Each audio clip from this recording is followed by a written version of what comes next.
এই যে বুড়া বসে এত কাম করো, মানুষ একটু দেখাই কিয়া কয় ঠাম্মুর মাথায় যে সুন্দর চুল, যদি আমার মাথায় থাকতো হেলে হইতো। কও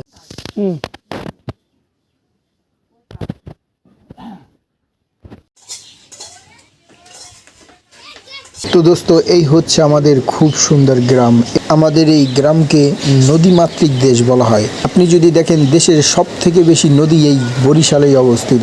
তো দোস্ত যাই হোক, শুরু করা যাক। এই বুড়িকে দেখছো, এই বুড়ি সেই ছোটোবেলা থেকে আমার পিছনে ঘুরছে, কিন্তু যত যাই হোক আমি একে কোনো পাত্তা দিই। এবং তোমরা দেখতে পাচ্ছ যেমনটা, এই হচ্ছে আমার পুকুর। এটা আমি নতুন কেটেছি, দেখো কত সুন্দর। গ্রামের বাড়িতে গিয়ে নিজের পুকুরে এরকম গোসল করতে পারলে আর কি লাগে বলো বন্ধুরা। এই একটা অন্যরকম শান্তি। এই সাইকেল আমি ঢাকা থেকে নিয়ে গেছি, আমার দুইটো সাইকেল আছে, আমি একটা গ্রামে নিয়ে গেছি। এবং দেখো এই যে কী সুন্দর ভিউ।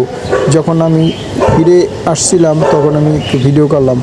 দেখো কি সুন্দর, একদম ফাঁকা রাস্তা, নিরিবিলি পরিবেশ, সাফ হাওয়া। এগুলো থাকলে আর কি চাই বলো একটা মানুষের জীবনে। আর দেখো এই যে বিল, শাপলা আছে, শাক সবজি আছে, সব কিছু আছে। তো এই বুড়িকে দেখাই, এই বুড়ির একটা সিক্রেট ফাঁস করি। দেখো তুমি, এই বুড়ির বয়স 70+, কিন্তু এর মাথায় এখনও কত সুন্দর চুল। তো আগের কালের মানুষ এরা যে কতটা পিওর ন্যাচারালি চলাফেরা করতো, এটাই তার প্রমাণ।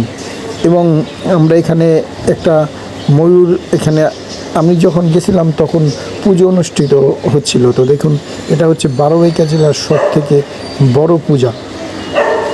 তো দেখুন অনেক বড় একটা ময়ূর বানাইছে, মানে একটা এই গেট কত সুন্দর।